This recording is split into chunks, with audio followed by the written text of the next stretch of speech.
प्यारे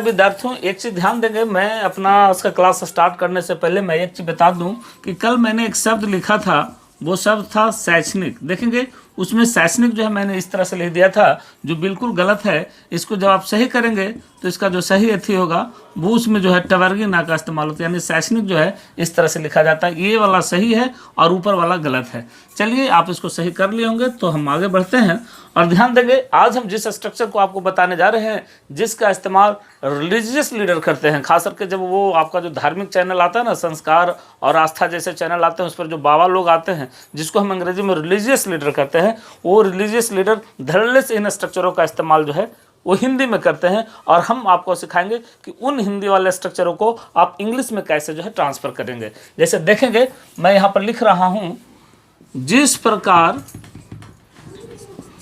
प्रकार मनुष्य सुख दुख का अनुभव करता है,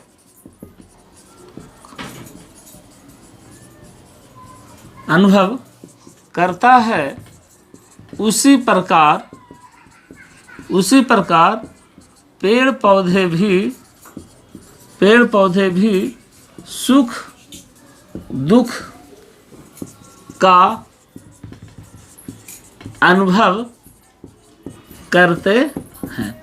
अब देखिए, देखने में आपको लग रहा होगा कि ये सेंटेंस जो है बहुत बड़ा है, लेकिन हकीकत में देखा जाए तो ये सेंटेंस बड़ा है ही नहीं। इसमें सिर्फ दो चीज़ समझना है आपको। सबसे पहले आपको समझना है, यहाँ पर लिखा है जिस प्रकार, और दूसरा ये देखेंगे यहाँ पर लिखा है उसी प्रकार। अगर ये दो चीज़ आप समझ जाते हैं तो यकीन मानिए आपको इसका ट्रांसलेशन बनाना आपके लिए बिल्कुल ही आसान हो जाएगा। तो सबसे पहला है जिस प्रकार। तो जिस प्रकार का अंग्रेजी क्या होता है?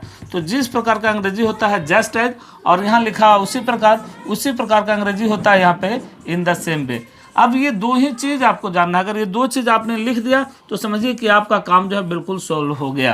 यानी दो सेंटेंस के बीच में जो पहला सेंटेंस होगा उसमें आप सबसे पहले लिखेंगे जस्ट एज और उसके बाद लिखेंगे इन द सेम वे। अगर हम इसको स्ट्रक्चर में परिणत करते हैं तो उसको आप इस तरह से लिखेंगे। सबसे पहले आपको लिखना होगा जस्ट एज के बाद आपको क्या करना होगा, एक सेंटेंस दे देना होगा, और उसके बाद क्या करना है, इन द सेम वे लिखना है, और इन द सेम वे के बाद फिर जो है आपको एक सेंटेंस का इस्तेमाल कर देना है। तो समझिए कि आपका वाक्य जो है बिल्कुल बन जाएगा। अब देखिए, जैसे मैंने यहाँ पर लिखा जिस प्रकार, तो जिस प्रकार का अंग्रेजी क्या होता है, जस्ट एज हो गया।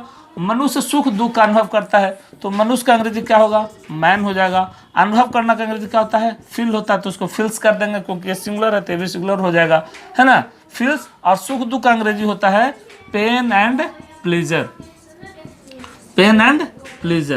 ठीक है।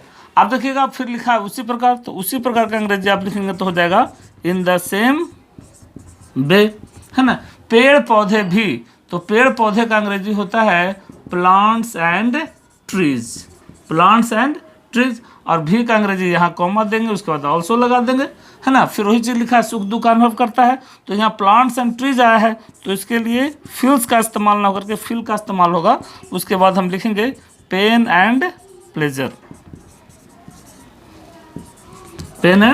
देखिए तो लिखा है कि just as man feels pain and pleasure in the same way plants and trees also feel pain and pleasure. यानी जिस प्रकार से मनुष्य सुख दुख का अनुभव करता है, उसी प्रकार पेड़ पौधे भी सुख दुख का अनुभव करते हैं। ये सेंटेंस भले ही देखने में बड़ा लगता हो, लेकिन सेंटेंस बिल्कुल आसान है, सिंपल। देखिए यहाँ पर लिखा है मनुष्य सुख दुख का अनुभव करता है, तो इसको बना दिया man feels pain and pleasure.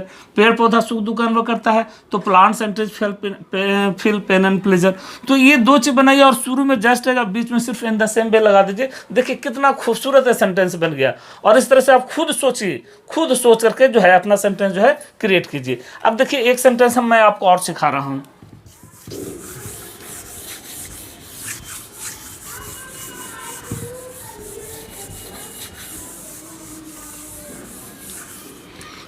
दूसरा सेंटेंस है, लिखा है कि जिस प्रकार पक्षी आकाश में उड़ते हैं, उसी प्रकार आदमी आज हवा में उड़ता है। हवा में उड़ता है। देखिए, देखने में आपको लग रहा है कि सेंटेंस बहुत बड़ा है, लेकिन बिल्कुल आसान है। सबसे पहले आपको क्या करना है, यहाँ जिस प्रकार का अंग्रेजी लिखेंगे तो जस्ट एज इसका हो जाएगा अंग्रेजी। अब लिखा पक्षी आकाश में उड़ते हैं। देखिए, पक्षी उड़ते हैं, यानी पक्षी यहाँ पर प्लुरल है, तो यहाँ पर लिखेंगे वर्ड्स, है ना। उड़ते हैं तो हो जाएगा फ्लाई। उसके बाद आकाश में है तो इन द एयर, है ना। ये तो आपको आता होगा बनाने के लिए, है ना। पक्षी आकाश में उड़ते हैं, words fly in the air. अब देखिए यहाँ पर लिखा उसी प्रकार, तो उसी प्रकार का अंग्रेजी क्या हो जाएगा, इन the same way, in the same वे। और आदमी आज, आदमी का अंग्रेजी क्या होता है, मैन। और आज का अंग्रेजी आपको पता होगा, टुडे। आदमी आज हवा में उड़ता है, तो यहाँ पर मैन है तो यहाँ पर क्या हो जाएगा, फ्लाइज हो जाएगा। उसके बाद हवा में है तो यहाँ अंग्रेजी यहाँ हो जाएगा इन द एयर। और यहाँ पर एयर नहीं होगा क्योंकि देखिए यहाँ आकाश लिखा हुआ है ना, तो इन द स्काई करेंगे। यहाँ पर क्या करेंगे, इन द स्काई। तो देखिए लिखा है कि just as words fly in the sky in the same way man today flies in the air. तो देखिए ये देखने में भले बड़ा हो, लेकिन बनाना कितना आसान है। सिर्फ आपको कुछ नहीं करना है, फर्स्ट सेंटेंस के पहले जस्ट एज लिखेंगे और सेकंड सेंटेंस के पहले इन द सेम वे का इस्तेमाल करेंगे। और जैसे ही इसका इस्तेमाल करेंगे तो देखिए आपके लिए खूबसूरत सा सेंटेंस जो है तैयार है। तो एक सेंटेंस मैं आपके लिए छोड़ कर जाता हूँ। मैं चाहूँगा कि आप इसको हमारे लिए नहीं बल्कि अपनी योग्यता को जांच करने के लिए आप जो है हमारे कमेंट सेक्शन में उसको बनाएं और मेरा सेंटेंस लिखें। मैं सेंटेंस लिखा रहा हूं, लिखेंगे जिस प्रकार रेडियो एक मशीन है उसी प्रकार हमारा शरीर भी एक मशीन है। तो मैंने ये खूबसूरत सा सेंटेंस आपके लिए लिखा है। आप इस सेंटेंस का ट्रांसलेशन हमें हमारे कमेंट सेक्शन में बनाकर भेजें। हम आपके बनाने का, आपकी योग्यता का टेस्ट लेने के लिए मैंने इसको लिखा है कि मैंने जो आपको बताया कि आप हमारी इस स्ट्रक्चर को समझ पाए या नहीं। अगर इस स्ट्रक्चर को आप समझ गए हैं, अच्छी तरह से आपको आ गया है, तो इसको बना करके जो है हमारा कमेंट सेक्शन में भेजें। और मैं आपके बनाने का मैं प्रतीक्षा कर रहा हूं।